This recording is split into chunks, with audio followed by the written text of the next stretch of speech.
Thank you for joining me on another episode of She Leads Now podcast, where we help career and entrepreneurial women gain the tools to develop a success mindset, create winning strategies, build collaborative relationships, and take bold action towards creating impact and fulfillment in their lives and careers. I'm your host, Sabine Gideon, and I'm on a mission to awaken and activate women and emerging leaders so they can tap into their innate leadership ability, elevate their influence, and create the impact they were destined to make. If you're ready to uplevel your confidence, courage, and influence, you've come to the right place. Join me weekly for insights, strategies, and resources to help you grow, develop, and embody the leader you were meant to be, so that you can make the impact you know you are called to make and establish the legacy you've always dreamed. The world eagerly awaits the emergence of your brilliance, impact, and influence. So with that, let's dive into this week's episode.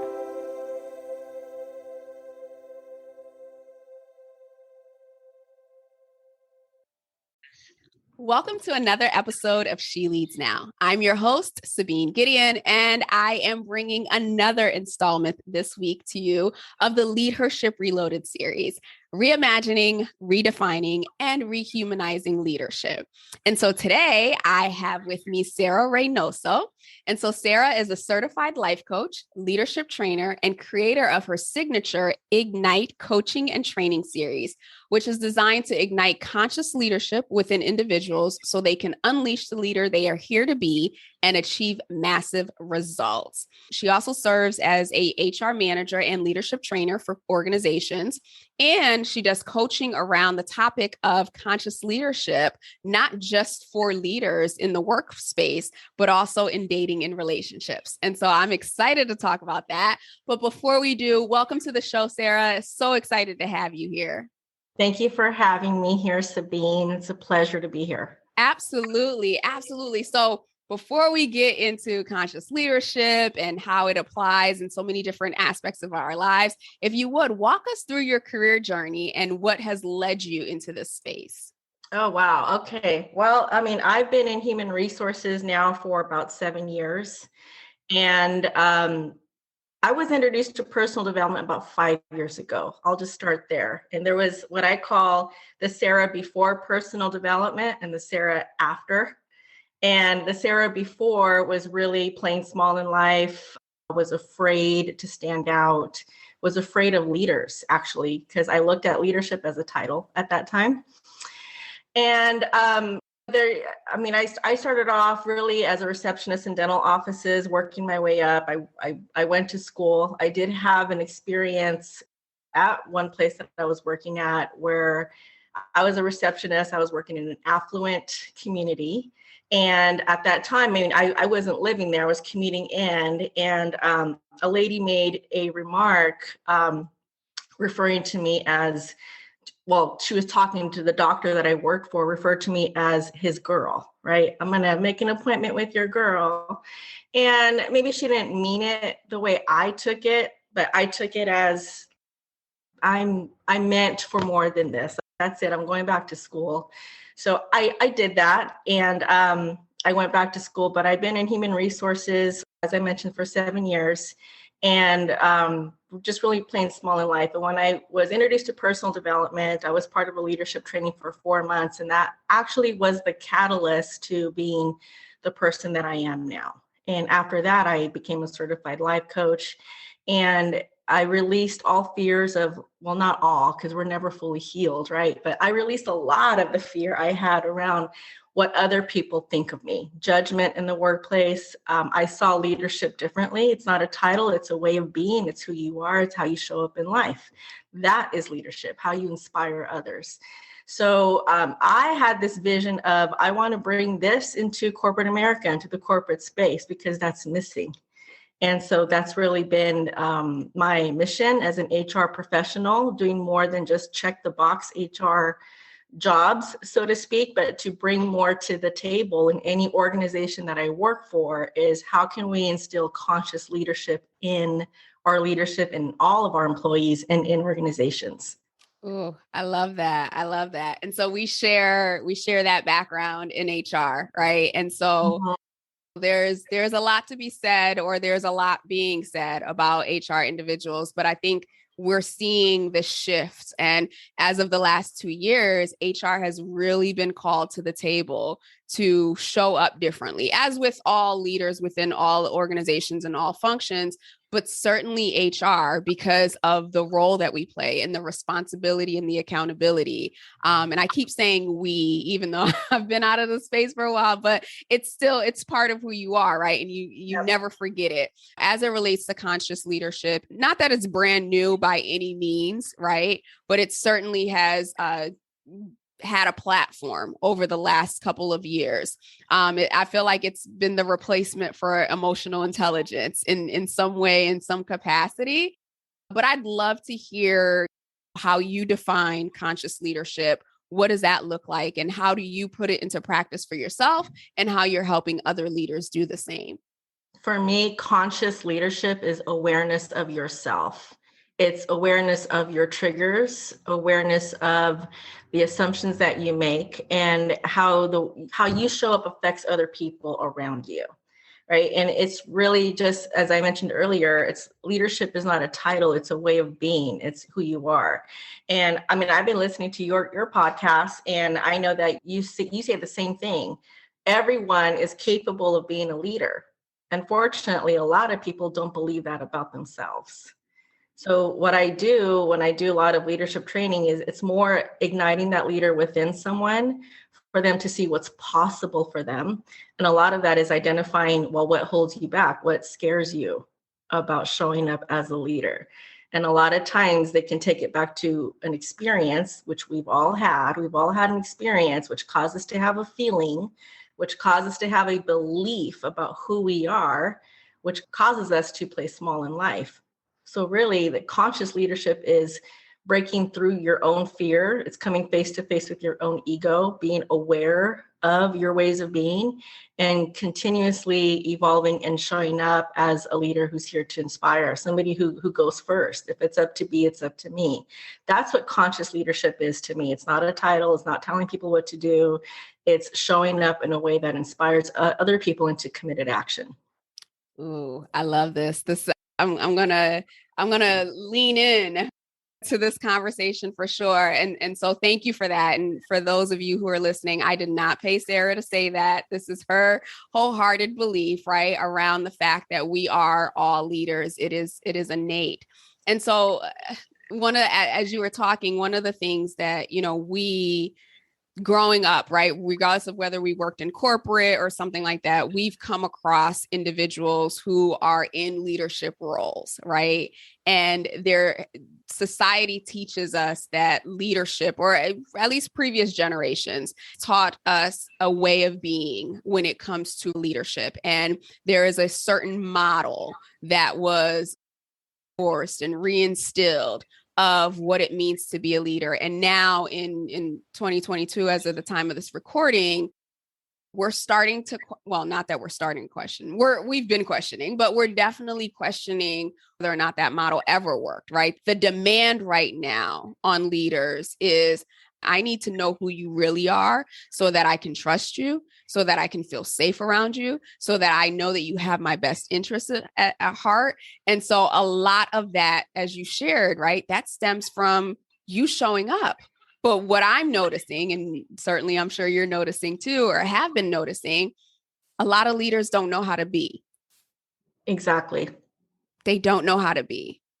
And so how, and I have my thoughts on this, but I'm curious for you, because there's a lot of delayering to do, right? Decoupling the role from the identity. And so for those who are listening, who are just kind of like, I don't know if I've been a conscious leader, or it feels like I've been operating in the models that have been presented to me. How do I start to decouple or detach the identities that have been presented to getting to the core of who I am and what I represent and how I want to show up? I asked a deep question. There's no right answers here, but I just want to have this conversation. Right. I'm a firm believer in authenticity, right? I know speaking for myself, I've always grown up believing and being taught in the workplace, leave your problems at the door. And you got to come into work and be quote unquote professional, polished. It's almost like be perfect when you're here. Any sign of emotion and it's uncomfortable. It causes other people to feel uncomfortable. And yet in today's day and age, people are hungry for authenticity from their leaders. And they want to be a part of a workplace that creates that safe space for us to be authentic in it. Life happens and we go to work. We spend 40 plus hours a week at this place with other people there. We're working for someone, and problems will happen in life. And for me, being authentic is being able to have these conversations with, I don't know all the answers. I don't have all the answers, right? As a leader, we're put under a microscope a lot by the people that we are called to serve in organizations and outside the organization. People will judge us because we have that title, simply because we have that title, especially in human resources. And so for me, it's giving the leader permission to fail, right? It's okay to tell people, I don't know everything. I don't have all the answers. I'm working through this right alongside with you. And it's even more important, though, for organizations, for the culture creators, the change makers, to be able to create a safe space where people are allowed to fail, because that's how we grow. So this ideology of leave your problems at the door, come here, be polished, be perfect is really inauthentic. And it causes a lot of people to be afraid of being judged for being different. Absolutely. So, I mean, I'm a huge advocate for, I think that's a place to start is, who are you? What are your core values?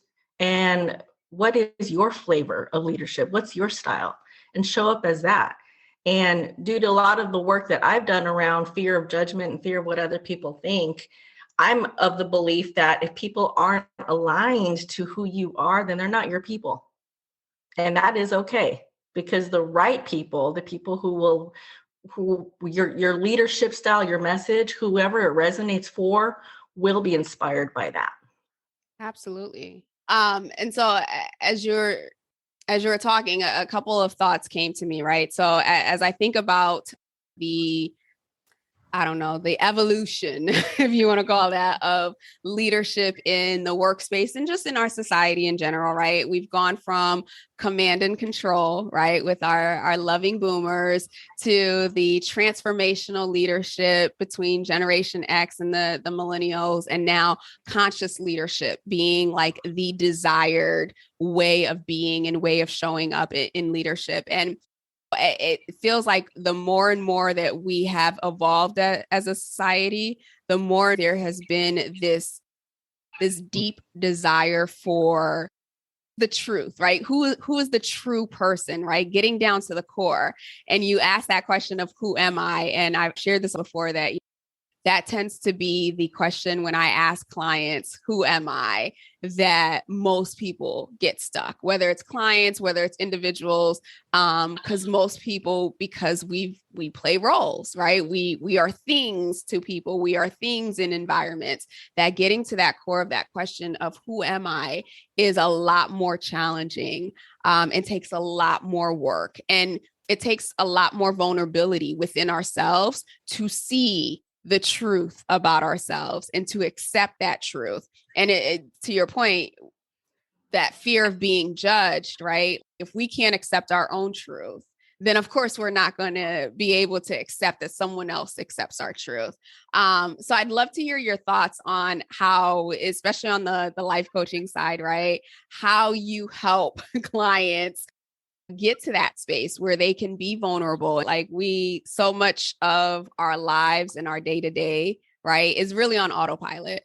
We think, right, we are making decisions and we're conscious and we're aware, but so much of our day-to-day, especially if like things like if you're going into the workspace, right?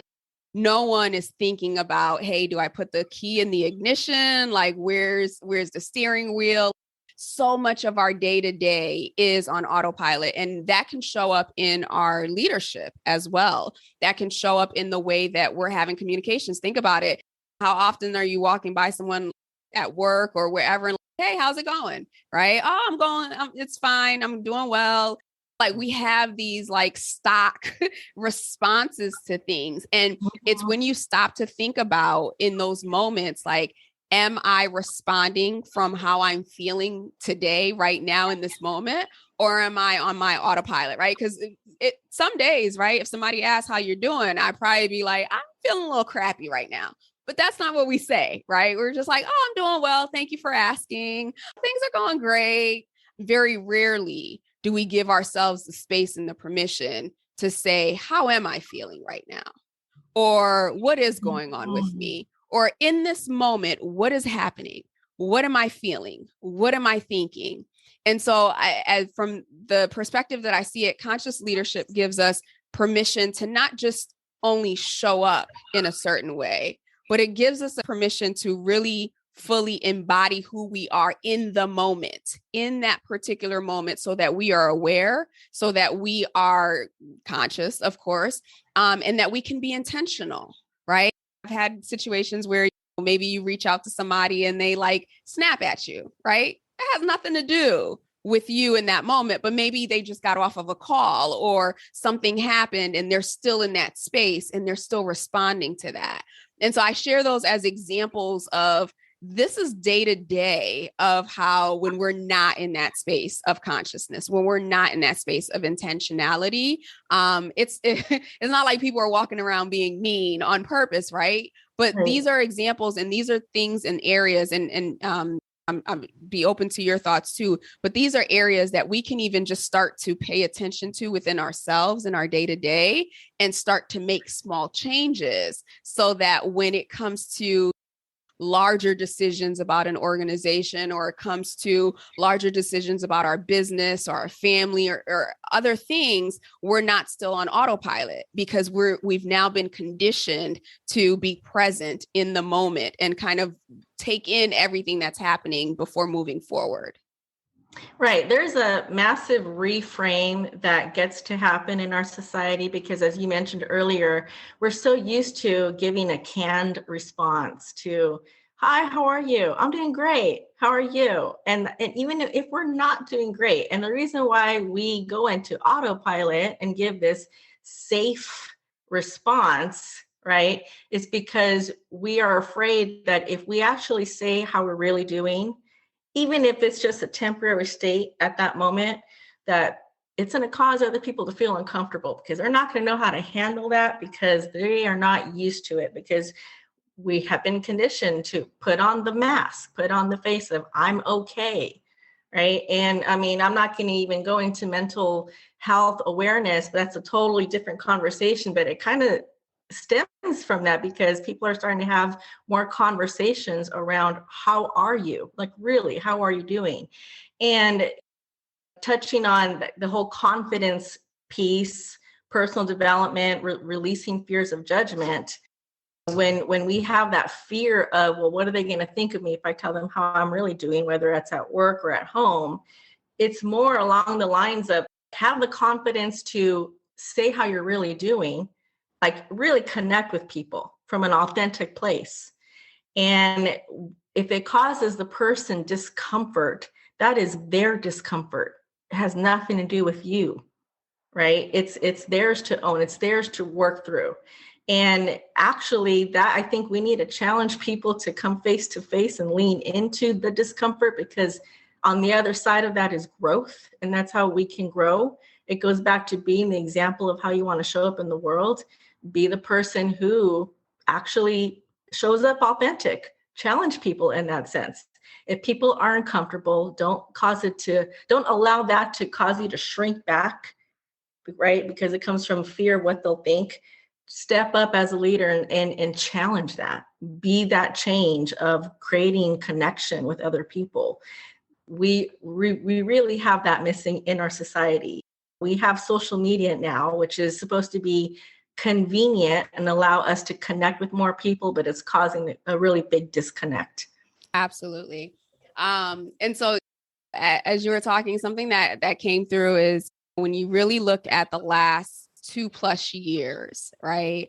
It's almost like we have been forced into this space of doing that, because you think about the social unrest that we experience, the pandemic or the COVID-19 virus itself, right? All of these things that have been happening over the last few years, and now financial markets and all that other stuff, right? It has forced us to have different types of conversations. Literally, like, you have to have that uncomfortable conversation about race or about your bias. You have to have that uncomfortable conversation about mental health. You have to have that uncomfortable conversation about toxic work environments and behaviors. Whereas a few years ago, we would have just been like, okay, it is what it is. We're moving towards it. We tiptoe around it, like we avoid it. And for many, they probably still do, which is fine. But a larger mass of us throughout society have really leaned into that and said, okay, let's have these uncomfortable conversations. And I think that that's part of the shifting this way of being that is allowing conscious leadership, or the awareness or the understanding of practicing conscious leadership, to be a lot more mainstream and embraced in even traditional corporate environments than it might have been 3, 4, 5 years ago. Right. And I know that your audience is, you have a lot of female leaders that listen to your podcast, that follow you. And as a woman myself, right, I advocate for women in the workplace. And you touch on a point.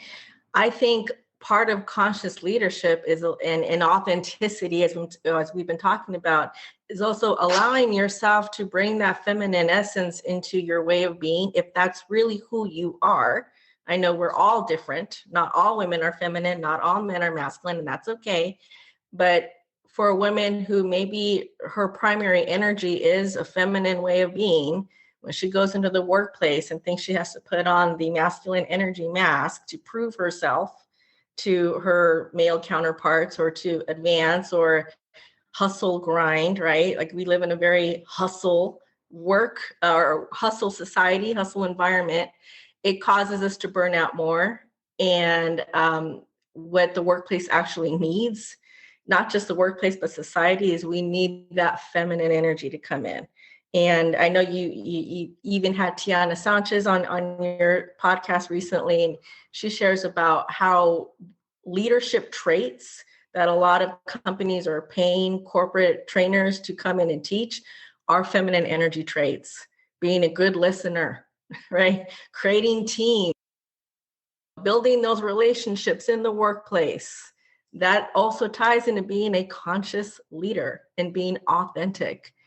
So I also like to talk a lot about feminine and masculine energy, but I just wanted to weave that piece in there because that is so important to a lot of the female listeners. If they think that they have to be a certain way that is not in alignment with their core true self, then I would like to invite everyone, right, whoever they are, to really tap into that way of being. And you'd be surprised how it's needed and how refreshing it is, and how people are like, oh my God, thank you. You're giving me permission to also show up authentically as well. Yeah, absolutely. And that's a really great point, because that's certainly the shift that we've been seeing in the workspace, right? Whereas being emotional might have had some consequences in the past. And it's just, no, we need everybody. we need all hands on deck when it comes to the emotions. We want you to be empathetic. We want you to be compassionate. We want you to be nurturing. We want you to be understanding, and all these other things, which are things that, to your point, we as women, we naturally do well. And so it's this unique shift of, one, people awakening to the truth of who they are, right? Accepting that truth, being willing to show up as that truth, and then giving people space to show up the way that they need to, and then figuring out as a collective, right? Male, female, whatever, how do we work together, right? If you're being you, I'm being me, you have your unique genius, I have my unique genius. How do we combine that to make sure that we can move towards whatever the vision is of the organization, of the team, of the department? So thank you for bringing that. And before we get into the Blitz section, I definitely didn't want to leave this out, but I'd be curious, especially as it relates to relationship and dating, right? So we've been talking about it from a relational standpoint, obviously from leadership, employees, and whatnot. But how does that play out in the interpersonal, the very intimate interpersonal interactions of dating and relationships? Ooh, yeah, there's so much to unpack there. And this is a very juicy topic for me because naturally I gravitated towards this niche in coaching.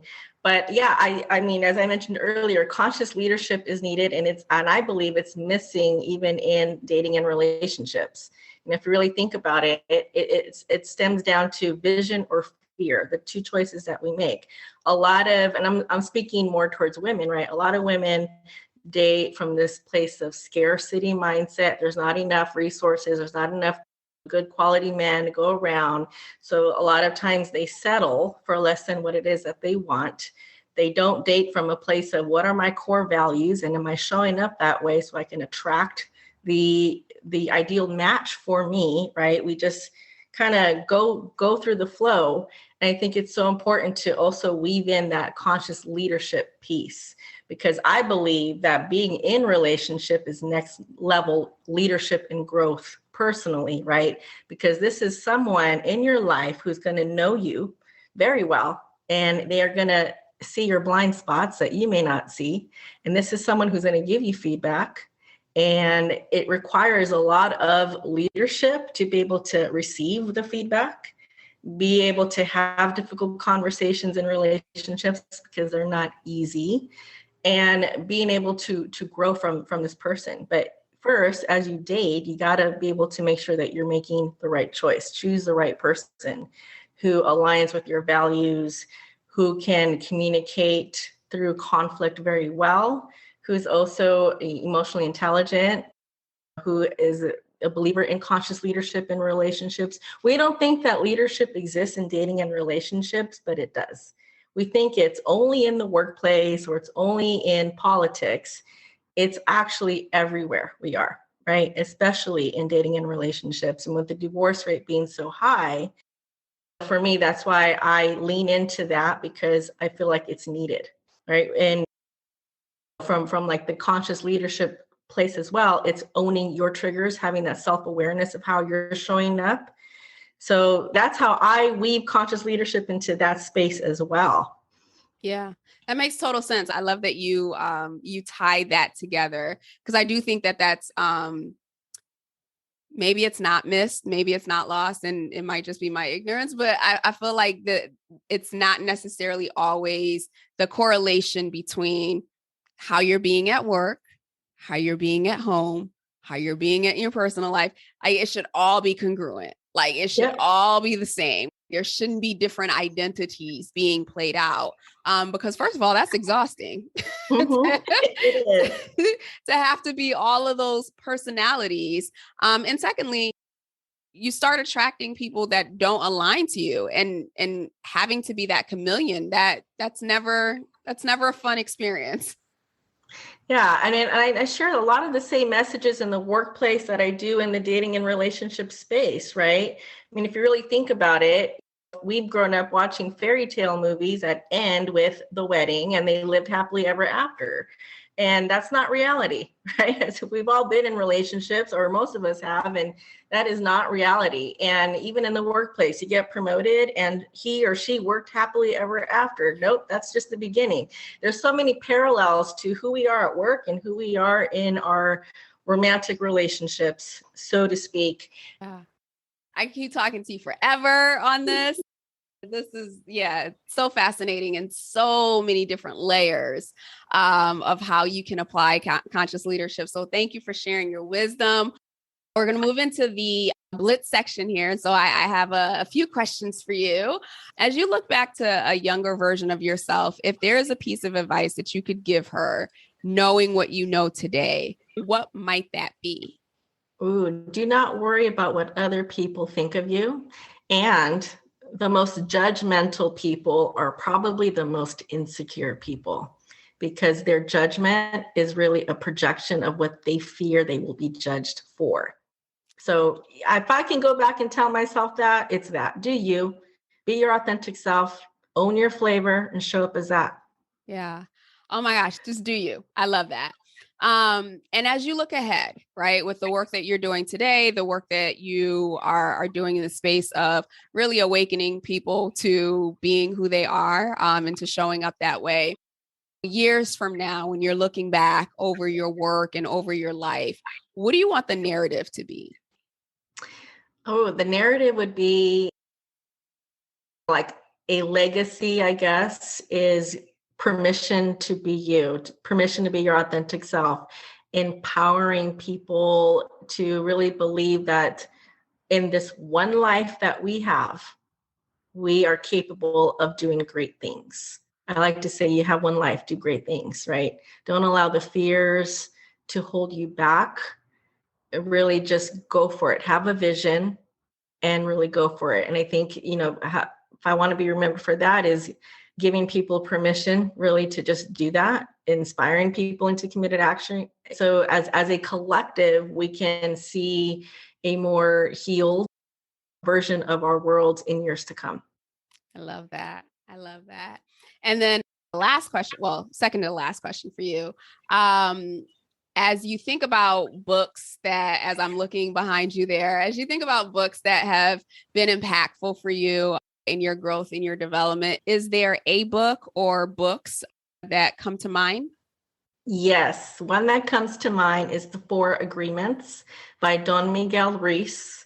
And I think that book just sums up life and how we get to live life. The Four Agreements, for those who are not familiar with it, and it's also on YouTube for those listening who maybe don't want to read or aren't readers or don't have time to read, you can listen to it in your commute. But the Four Agreements really are: be impeccable with your word.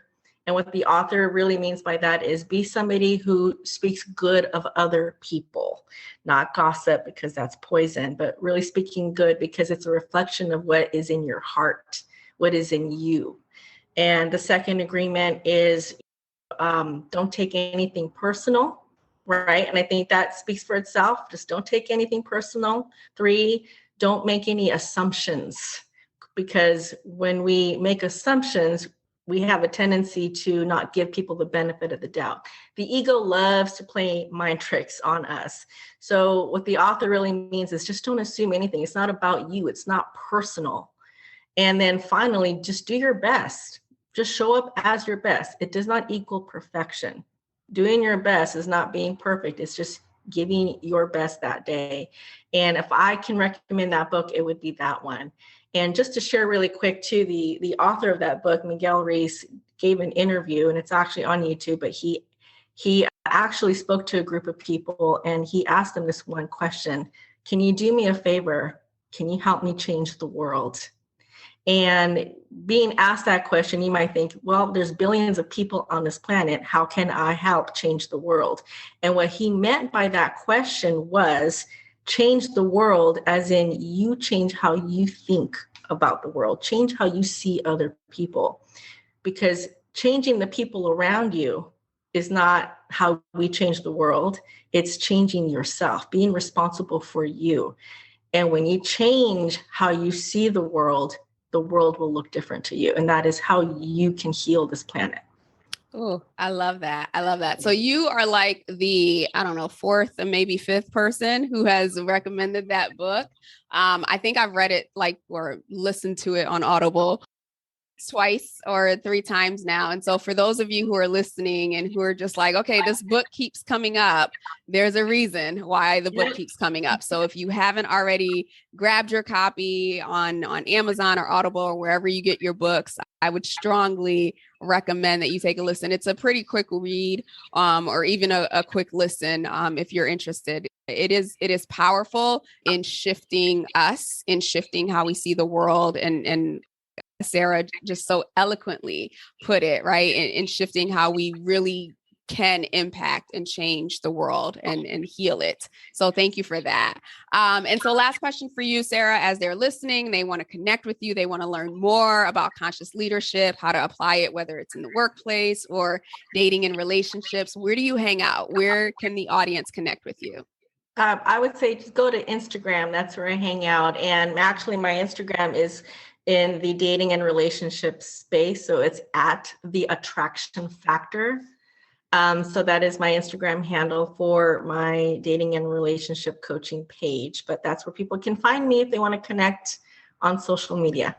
All right. Awesome. Thank you so much. Well, Sarah, this has been a really, really great conversation on so many different levels. I appreciate you coming on and sharing your wisdom and enlightening us and reminding us of the opportunity that we have in just being ourselves.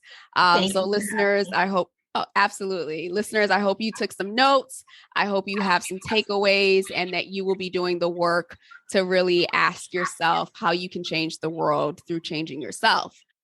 With that, we will be back next week with another installment of the Leadhership Reloaded series. Have a wonderful rest of the day, and we will talk soon. Take care. Thank you for tuning in to another episode of She Leads Now. If you found today's episode helpful or got a piece of insight that you plan to implement in your business or organization, I would love to hear from you. Connect with me on LinkedIn at Sabine Gideon, that's my handle, and send me a private message. Or feel free to go ahead and leave a review on either Apple or Spotify. I also invite you to share this episode with anyone in your network who you think might benefit from this content. Lastly, be sure to check the show notes and the description below for links to resources, including relevant downloads, articles, and any upcoming training. Until we chat again, have a blessed and powerful week.